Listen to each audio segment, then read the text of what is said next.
오늘 시편 27편 1절부터 6절까지 말씀을 통해서 안단테 칸타빌레라는 그런 제목을 가지고 말씀을 좀 전하려고 해요. 클래식 음악 좋아하세요? 뭐 바하, 뭐 베토벤, 뭐 쇼팽, 뭐 이런 음악가들 음악 말이에요. 좀 좋아하세요? 네. 저는 아시다시피 음악을 아주 좋아합니다. 그러나 저는 기본적으로 세상의 모든 음악에 수준이 있다라고 보지는 않습니다. 뭐 어떤 음악은 수준이 높고 어떤 장르는 수준이 낮다. 아닙니다. 모든 음악은 다 같은 수준의 음악이에요.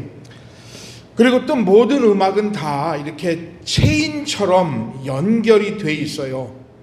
가만히 보면 팝과 찬송이 연결이 돼 있어요. 또 오페라와 재즈가 연결이 돼 있어요. 그래서 찬송과 팝, 재즈, 블루스, 오페라, 클래식에서 찬송, 이렇게 모든 음악은 체인처럼 연결이 되어 있습니다. 다만 좋아하는 음악만 다를 뿐이지 모든 음악은 다 하나님이 주신 우리의 언어인 것입니다. 한국에서 어린 시절과 청소년 시절을 지내신 분들은 다 그렇지만 팝송 어릴 때 참 많이 들었어요. 그렇지요? 길거리마다 있는 전파상에서 뭐 날마다 팝송이 흘러 나왔고, 밤이 되면 조그만 트랜지스터 라디오를 켜고 우리는 뭐 최동욱 쇼도 들었었고 또 별이 빛나는 밤에도 들으면서 참 팝송을 많이 들은 것 같아요. 그래서 라디오에서 나오는 팝송을 좀 많이 따라 불렀지요. 따라 부르다가 정 안 되면, 못 알아듣겠으면 한글로 그 영어 노래 가사를 이렇게 적어서, 들리는 대로 적어서 그 노래를 외워서 불렀어요.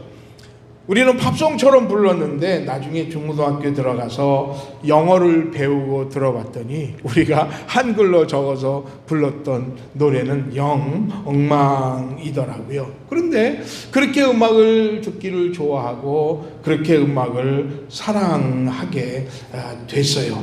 음악 참 많이 들었어요. 저도 역시 아마 그 나이쯤 돼서 팝송을 참 많이 들었던 것 같아요. 유난히 그 오래전에 들었던 팝송도 많이 들었습니다. 그러다가 신학교회를 갔는데요. 신학교라서 그랬는지 또 신학생들이라서 그랬는지 거룩해서 그 신학생들은 가요나 팝송을 잘 안 부르고는 했어요. 음악에 무슨 성과 속이 있다고. 저는 학교 내에 방송국에서 DJ를 했어요. 어쩌다가 이제 팝송 뭐 좋은 곡들, 얼마나 가사가 좋은 곡들이 많아요. 그런 거 한 곡 틀어놓으면 교수님들이 방송국에 쫓아와가지고 노발대발을 했습니다.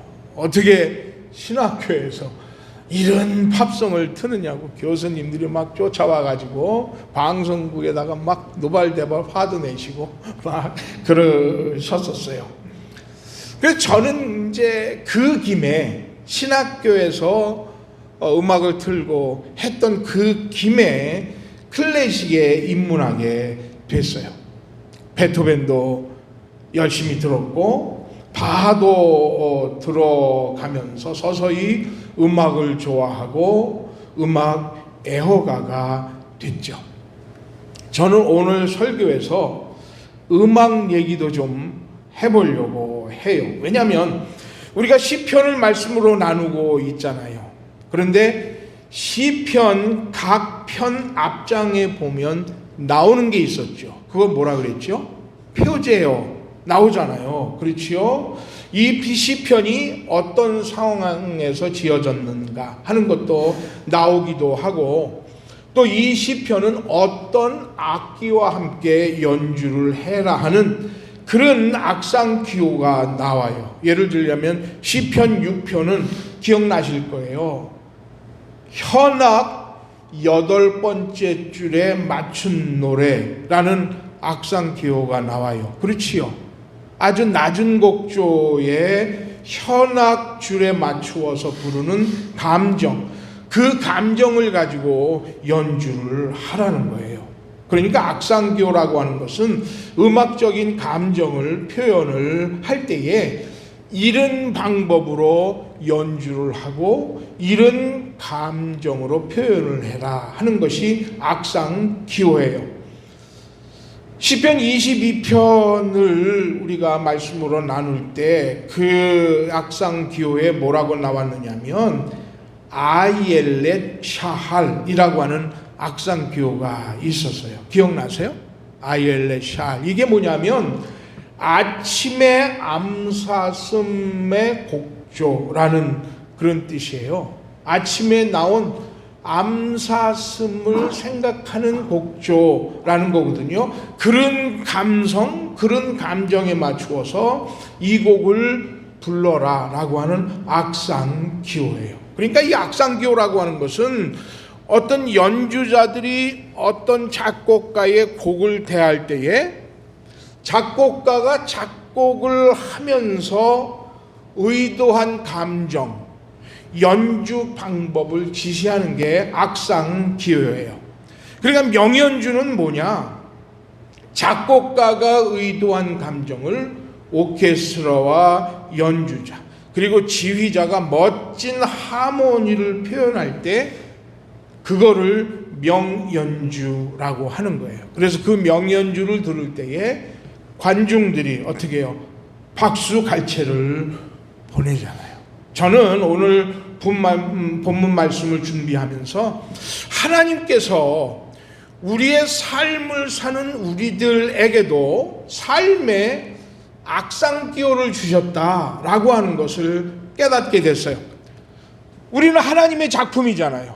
그렇지요? 하나님의 작품이니까 하나님의 작품인 우리를 만드실 때에 우리가 표현할 수 있는 악상기호를 분명히 주셨을 거라고요. 과연 우리 성도님들에게 하나님이 악상기호를 주셨다면 어떤 악상기호를 가지고 어떻게 연주하라고 우리 성도님들에게 악상기호를 붙여주셨을까요? 어떤 사람은 악상기호가 프레스토가 있어. 성격이 급해가지고 프레스토에 항상 뭐든지 빨리 하라는 막 그런 프레스토라고 하는 악상기호가 붙어있는 그런 분들도 있어요. 이런 분들은 그냥 항상 뭐예요? 프레스토가 뭐지요? 스페인어로도 우리가 알잖아요. 빨리. 그래가지고 스페인 사람들이 우리 한국인들이 경영하는 가게에 오면 제일 먼저 배우는 말이 빨리래요. 빨리. 프레스토. 또 어떤 분은 라르고가 있어요. 악상기호 라르고는 뭐냐면 천천히, 느리게라는 뜻이에요. 라르고. 맨날 늦어. 그냥 천천히 라르고예요. 라르고. 그래서 뭘 일을 시키면 라르고 천천히 해요. 그러니까 우리 삶에 가만히 보면 어떤 사람들에게 하나님께서는 악상기호를 주셨어요. 프레스토냐 라르고냐. 저는 오늘 우리 하나님의 백성들에게 주시는 악상기호를 좀 같이 말씀으로 나눠보려고 해요.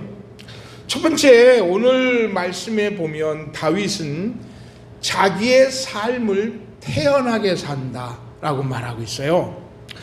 오늘 시편 27편 표제어는 그냥 다윗의 시라고 말하고 있어요. 그런데 이 시편 27편을 읽어 나가다 보면 다윗이 지금 굉장히 아주 심각한 상황, 처참한 상황을 경험하고 있는 것을 우리가 이 시편 27편을 읽으면서 깨달을 수 있게 돼요. 자기 자신의 힘으로는 도무지 이 상황을 타개할 수 없는 위기에 처해 있구나라고 하는 것을 오늘 말씀을 보면 알 수 있어요. 그래서 많은 성경학자들은 이 상황이 다윗을 질투한 사울 왕이 다윗을 잡아 죽이기 위해서 군인들 3,000명을 선발해서 다윗이 있는 곳에 보냈어요. 그리고 그 포위망이 점점 좁혀오는 상황 속에서 오늘 이 다윗은 이 시편을 적었을 것이다 라고 말하기도 해요. 오늘 여기 27편 2절에 보니까 뭐라고 얘기하느냐면 악인들이 내 살을 먹으려고 내게로 왔으나 나의 대적들 나의 원수들은 실족하여 넘어졌도다 라고 말을 하고 있어요. 또 3절에 보니까 대적이 군대가 나를 대적하여 진쳤다라고 말하고 있어요. 그래서 학자들은 이 다윗이 처한 상황이 그런 군대적인 물리적인 그런 공격을 받고 있는 상황인 것 같다 이렇게 말을 해요. 또 어떤 학자들은 이 시편이 압살롬에 의해서 쫓겨다니다가 지은 시일 것이다 이렇게 얘기를 하는 경우도 있어요. 다윗은 아들 압살롬에게 구테타를 당하지요. 그래서 심지어는 신발조차 신지 못하고 쫓겨났어요. 도망갔어요. 자기 자신의 신분을 감추기 위해서 머리를 풀었어요. 그리고 울면서 감람산으로 도망을 갑니다.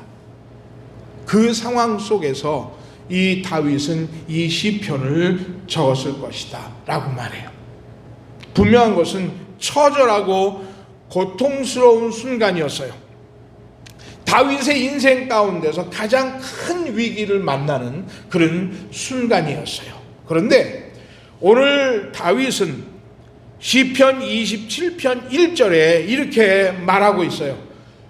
여호와는 나의 빛이요 나의 구원이시고 나의 생명의 능력이시니 내가 누구를 두려워하고 무서워하겠느냐라고 선포를 해요. 지금 분명히 처한 상황은 적들이 지금 자기를 공격해 오고 있어요. 대적들이 3,000명이나 되는 많은 군사들이 지금 이 도망간 이 다윗을 위해서 점점 그 포위망을 지금 좁혀오고 있는 상황이에요. 그런데 오늘 다윗은 뭐라 그러냐면 내가 누구를 두려워하고 내가 누구를 무서워하겠느냐 하고 담대하게 선포를 해요. 그리고 3절에 보니까 이 다윗이 가지고 있는 아주 중요한 신앙과 삶의 철학을 한 가지 얘기를 해요. 뭐라 그러냐면 군대가 나를 대적하여 진칠지라도 내 마음이 두렵지 아니하며 전쟁이 일어나 나를 치려 할지라도 나는 여전히 태연하리로다 라고 말하고 있어요. 군대가 막 대적해서 진을 치고 있는데 전쟁이 일어나서 지금 다윗을 공격해 오고 있는데 이 다윗은 뭐라고 말하느냐면 내 마음이 두렵지 않다라고 했어요. 아니 내 마음이 여전히 태연하다라고 말하고 있어요. 대적이 공격해 오고 전쟁을 일으켜서 막 쳐들어오려고 한다면 누구라도 그 마음속에 두려움이 생겨요. 조바심 나고 걱정을 합니다. 그런데 오늘 하나님의 사람 다윗은 이렇게 말해요. 그 마음에 두려움이 없다 그랬어요. My heart will not fear. 내 마음은 두렵지 않다라고 말해요. 다윗은 전쟁의 문제가 대적들이 공격해오는 문제가 마음의 문제라고 봤다는 거예요. 심령의 문제로 본 거예요. 지금 적들은 3,000명, 5,000명이 공격해 오잖아요. 큰 깃발을 들고 지금 다윗을 공격해 오는 중이에요. 전쟁을 일으키고 있어요. 그런데 다윗은 생각하기를 저 군대 아무것도 아니야. 저 큰 깃발들 아무것도 아니야. 자기 마음에 돌아보니까 마음으로 생각할 때에 적들의 숫자, 군대의 강함, 이것이 나를 두렵게 하거나 나를 무섭게 하는 게 아니라는 생각이 드는 거예요. 마음에 그런 생각이 드는 거예요. 그래서 말하기를 나는 어떻게 해요? 태연하다라고 말하고 있는 거예요.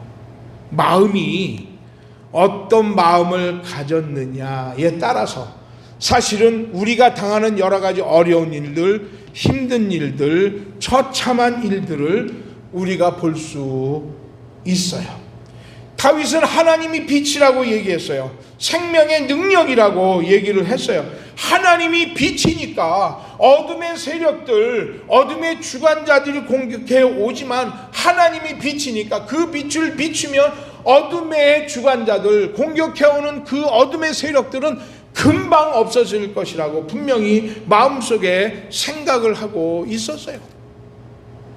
전쟁은 하나님에게 있는 것이니까 그 하나님을 믿는 마음이 내 마음에 가득 차 있으니까 내 마음이 두려워할 것이 없다. 내 마음은 태연하다라고 말하고 있는 거예요. 우리의 두려움은 어디서 나오느냐면 마음에서 나와요. 그래서 그 마음이 무서운 것을 상상을 해요. 그리고 이 마음이 먼저 패배를 걱정을 해요. 마음이 실패를 그려놓고 있는 거예요.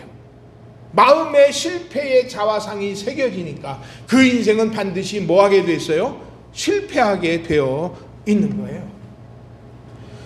전쟁을 하기 위해서 적들이 올 때 그 마음에 두려움이 생겨요. 아, 저 적들이 내게로 오는구나. 우리는 큰일 났다. 아, 우리는 지게 생겼어. 우리는 안 되겠어. 이번 전쟁은 패할 거야 라는 생각이 들면 내 마음에 뭐가 생겨요? 자화상이 생겨요. 어떤 자화상이요? 실패, 패배, 이런 자화상이 생기기 때문에 그 전쟁은 반드시 실패하고 패하게 될 수밖에 없는 거예요. 망할 거야. 이 전쟁은 실패할 거야. 이 전쟁은 질 거야 라는 자화상이 실패자로 만들고 전쟁의 패배자를 만드는 거예요. 그러나 다윗은 분명히 믿었어요. 하나님이 그 전쟁에 대신 나가서 싸우신다. 하나님이 대적을 물리친다. 그 어둠의 세력들은, 그 전쟁하는 대적들은 하나님이 나설 때에 그들은 도망하고 넘어지고 나를 먹기 위해서 달려들다고 하더라도 그들은 이미 패배한 거야 라는 생각이 들기 때문에 My heart will not fear. 내 마음에 두려움이 없도다. 내 마음은 태연하도다 라는 생각을 하게 되는 거예요. 저는요, 우리 성도님들이 우리 마음속에 실패의 자화상을 그려놓지 말기를 바랍니다. 실패의 자화상, 전쟁에 패할 것이다, 망할 것이다, 이런 자화상을 우리 마음속에 그려놓지 마세요. 왜냐하면 우리 하나님이 나와 함께 계시기 때문에 그런 것이에요. 하나님이 나와 함께 계시기 때문에 우리는 승리의 자화상, 하나님이 이기신다, 하나님이 물리치실 거야, 내 삶의 모든 고난도 하나님이 이기게 해주실 거야 라고 하는 자화상을 잘 그려놓을 수 있기를 주님의 이름으로 간절히 축원합니다. 요한일서 5장 4절 말씀에 이런 말씀이 있어요. 대저 하나님께로 난 자마다 세상을 이기느니라. 세상을 이긴 이김은 이것이니 우리의 믿음이니라 그랬어요. 하나님께로 난 자마다 세상을 어떻게 한다고요? 세상을 이기느니라. 세상을 이긴 이김은 이것이니 우리의 믿음이니라 그랬어요. 우리의 믿음이 세상을 이기는 능력이 되는 것이에요. 왜요? 우리는 하나님께로부터 난 자이기 때문에 그런 것이에요. 그러니까 다윗은 적들이 공격해오고 전쟁을 일으켜오지만 My heart will not fear. 내 마음에 두려움이 없도다. 나는 여전히 태어나도다라고 말씀을 하고 있어요. 성경을 한번 보시겠어요? 성경 그 3절에 나는 여전히 태어나리로다 라고 하는 그 성경에 보면 거기 아주 작은 글자로 숫자 1이라고 적혀 있어요. 그런데 그 1이라는 숫자의 밑에 보면, 성경 맨 밑에 보면 그 중에 안연하리로다 했어요. 안연이라는 말은 안전한 마음을 느낀다 라는 뜻이에요. 흔연하다, 콧노래 부른다 라는 말이에요. 이럴 수가 있을까요? 어떻게 이런 사람이 있을까요? 전쟁이 막 일어나잖아요. 대적들이 막 쳐들어오잖아요. 그런데 마음에는 뭐가 없어요? My heart will not fear. 두려움이 없어요. 그런데 또 다윗은 뭐라고 말하느냐면 나는 여전히 태어나도다, 여전히 콧노래 부르는도다 라고 말씀하고 있어요. 자, 여전이라고 하는 말은 무슨 뜻이죠? 예전에도 그랬는데 지금도 그렇다는 얘기죠. 여전이라는 말은, 그죠? 예, 맞지요? 예전에도 하나님 앞에서 태어났어요. 예전에도 전쟁이 일어나고 군대가 쳐들어와도 그때도 여전히 태연했어요. 안연했어요. 콧노래를 불렀어요. 왜요? 하나님이 전쟁의 주인이시니까. 하나님을 믿는 믿음이 내게 있으니까 그때도 태어났는데 여전히 태어난다라고 하는 말이에요. 예전에 하나님이 나를 지켜주셨어요. 예전에 하나님이 나를 지켜주셨는데 그 하나님이 여전히 지금도 지켜주시고 이기게 해 주실 거야. 할렐루야. 그러니까 여전히 마음속에 뭐가 넘쳐요? 태어남이 넘치는 거예요. 콧노래가 나올 수 있는 거예요. 하나님께로 난 자마다 세상을 이긴다고 했어요. 전쟁이 일어나도 두렵지 않은 거예요. 왜냐하면 나는 분명히 하나님에게서 난 자니까.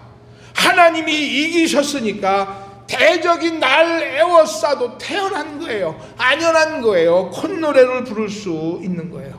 왜냐하면 세상을 이기면 이것이니 우리가 하나님을 향한 믿음이 있기 때문에 그런 것이에요.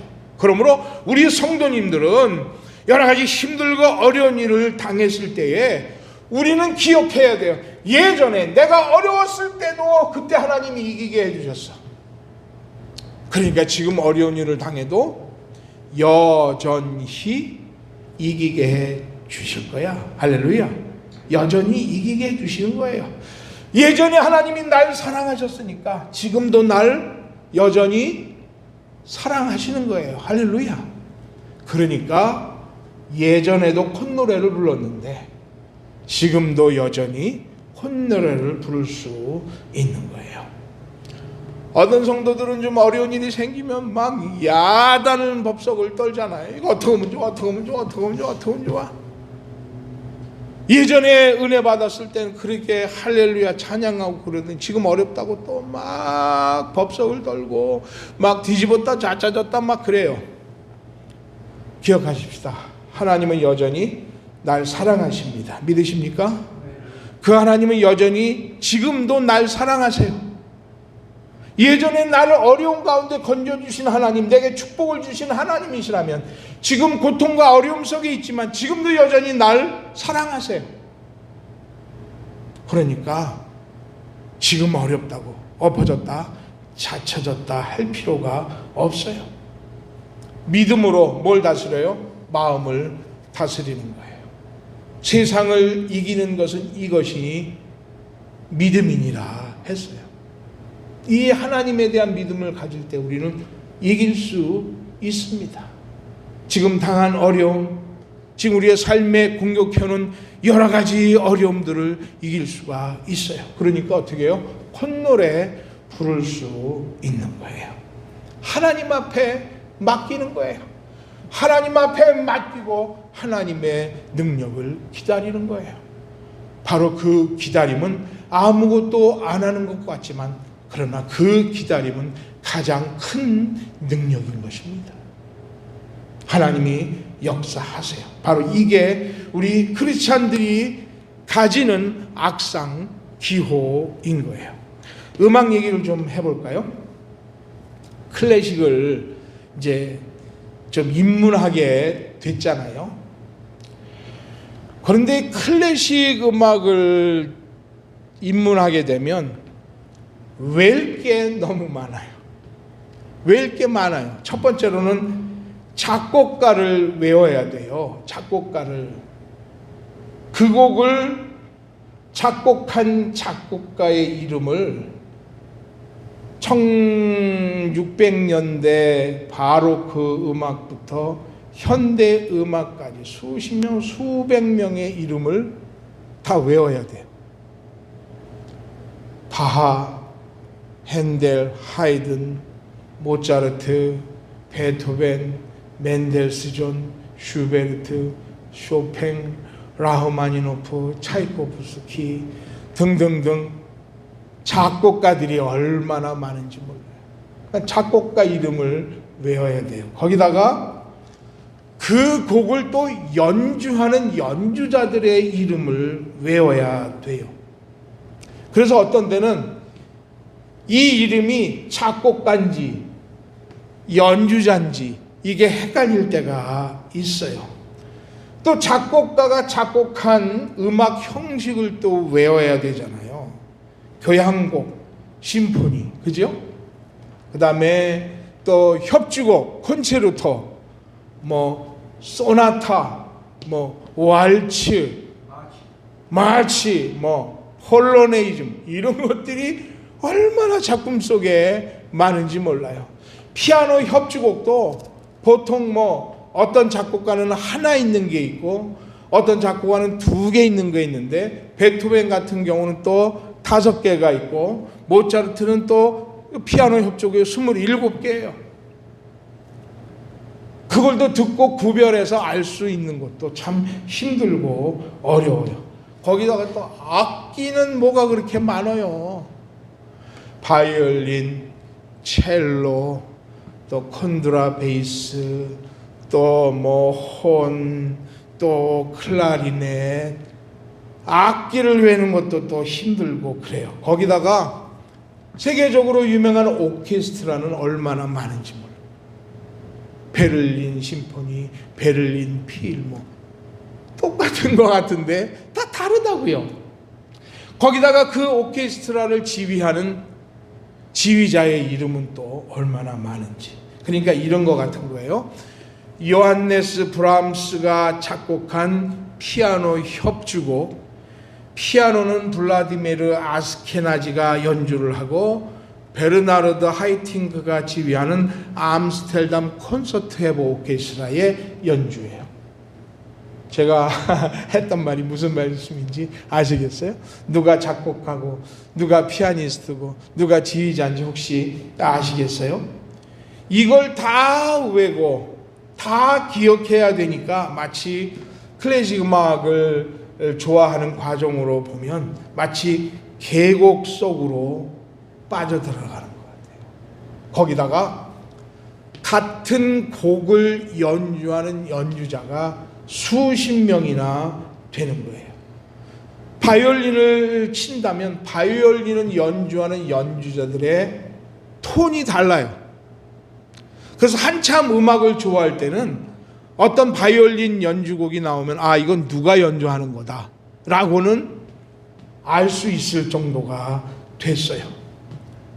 사실 우리가 아는 가요나 팝송 같은 경우는 누가 작곡했는지 그거 별로 안 중요하잖아요. 그렇죠? 몇 집 음반에 나왔는지도 별로 그렇게 중요하지 않아요.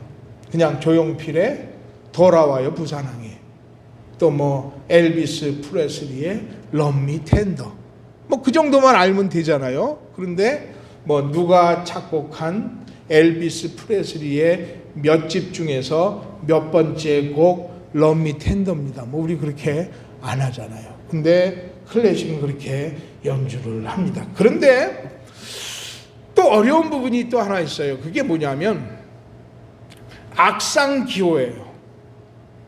곡마다 그 앞에 연주를 하기 전에 악상 기호가 적혀져 있어요.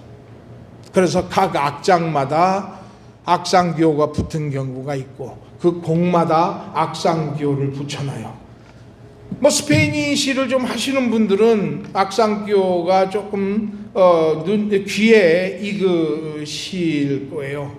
그런데 뭐 이런 것도 있어. 포코, 뭐 알레그로, 아사이, 뭐 이래요.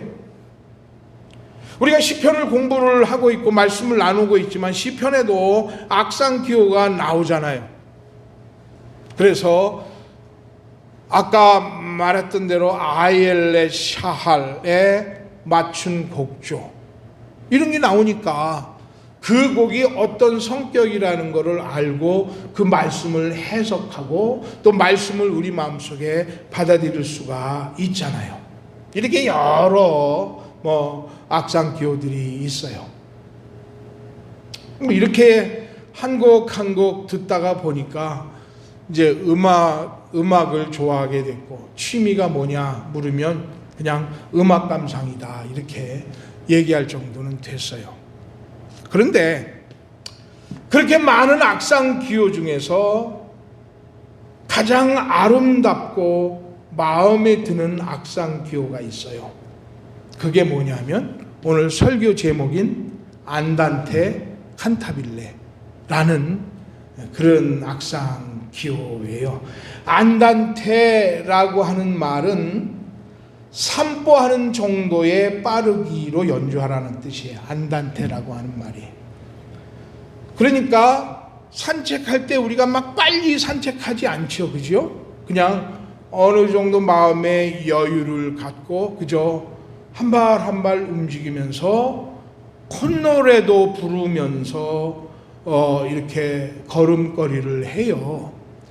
칸타빌레라고 하는 말은 노래하듯이 라는 뜻이에요. 콧노래를 부르듯이 산책하는 빠르기, 콧노래를 부르면서 산책하는 빠르기로 연주를 해라 하는 말이 안단테 칸타빌레예요.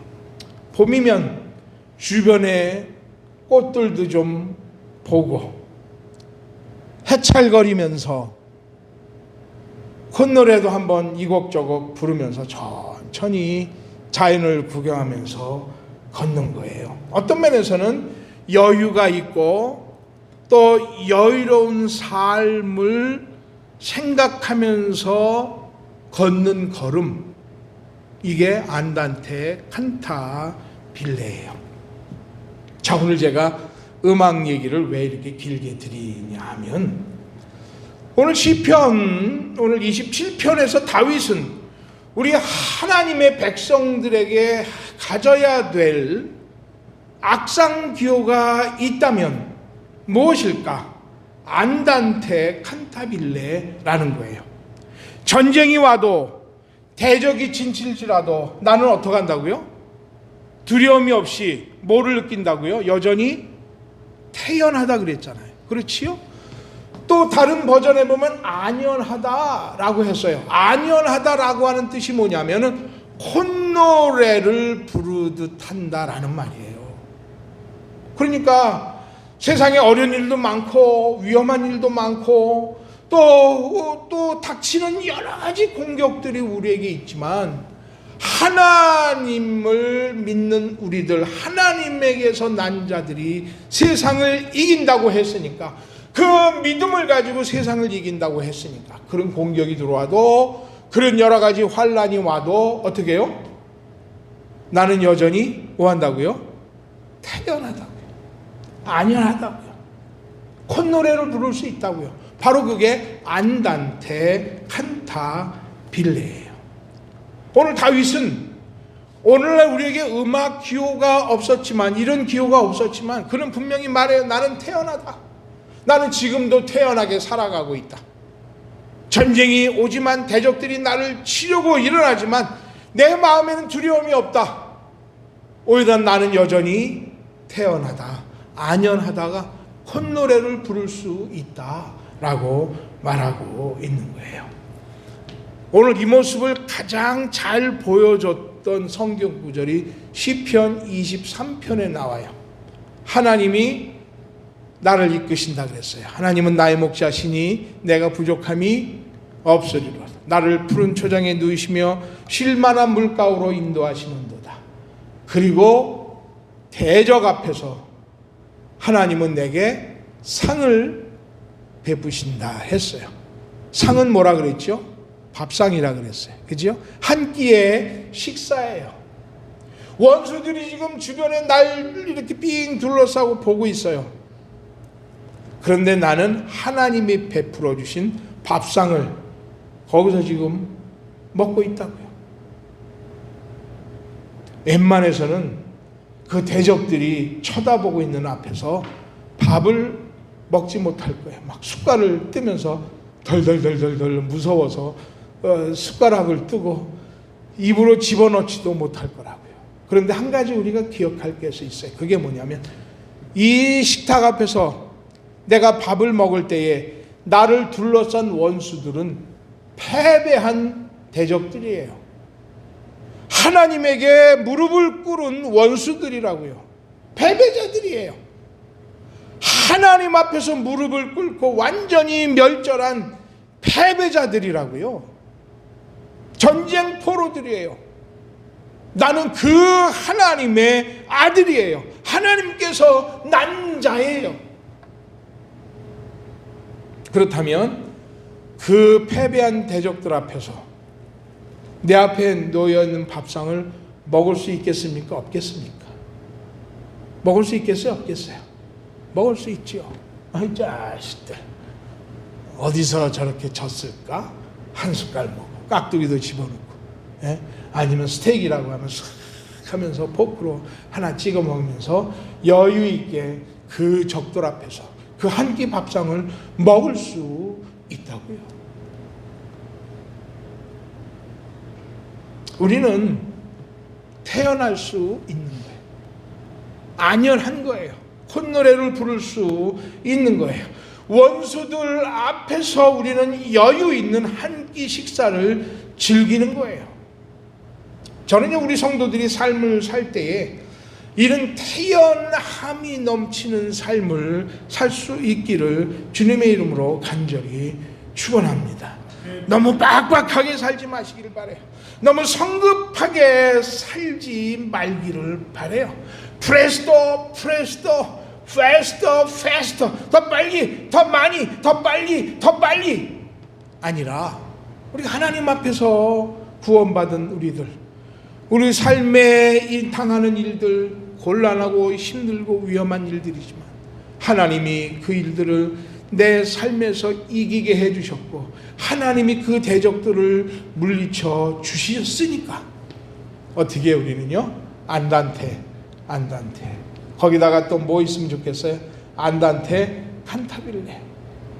이런 여유가 우리 성도님들의 삶 속에 있으면 좋겠어요. 제 말이 아니에요. 하나님의 말씀이에요. 다윗이 그렇게 얘기했어요. 내가 태연하리로다. 적들이 나를 쳐들어올지라도 대적이 나를 대어 진칠지라도 내 마음에는 두려움은 없다. 그리고 나는 여전히 태연하리로다 하고 말씀하고 있거든요. 어떠세요? 우리 삶 좀 어떻게 살아오셨는지 모르겠어요. 좀 프레스토 페스터 더 많이 뭐 이렇게 살아오셨어요? 어떠셨어요? 근데 지금 가만히 보니까 그래도 내 삶에서 가장 귀한 것은 하나님의 은혜를 믿고 하나님이 내 삶의 일들을 만들어 가시고 해결해 주시고 이끌어 가실 것을 믿고 그냥 태연하게 안연하게 콧노래를 부르면서 사는 그 삶이 제일 멋진 삶이 아닐까요? 그런 생각이 안 드세요? 저는요, 우리 성도님들이 정말 하나님 앞에서 내가 누구를 두려워하랴, 내가 무엇을 두려워하랴 하는 이 생각을 가지고 우리 삶에 맞닥뜨리는 일들 가운데에 안단테 칸타빌레가 넘치면은 좋겠어요. 어떤 일은 딱 만나잖아요. 그때에 뭐라고 생각하시라고요? 안단테 칸타빌레, 안단테 칸타빌레. 이런 삶을 살 수 있기를 바래요. 그게 하나님의 백성에게 원하시는 하나님의 악상 기호입니다. 우리는 안단테 칸타빌레 하도록 하나님이 우리를 작품으로 만드셨어요. 따라해 볼까요? 안단테 칸타빌레. 빌립보서 4장 7절 말씀만 읽고 마칠게요. 아무것도 염려하지 말고 오직 모든 일에 기도와 간구로 너희 구할 것을 감사함으로 하나님께 아뢰라. 그리하면 모든 지각에 뛰어난 하나님의 평강이 그리스도 예수 안에서 너희 마음과 생각을 지키시리라. 아멘. 안단테 칸타빌레. 기도드릴까요?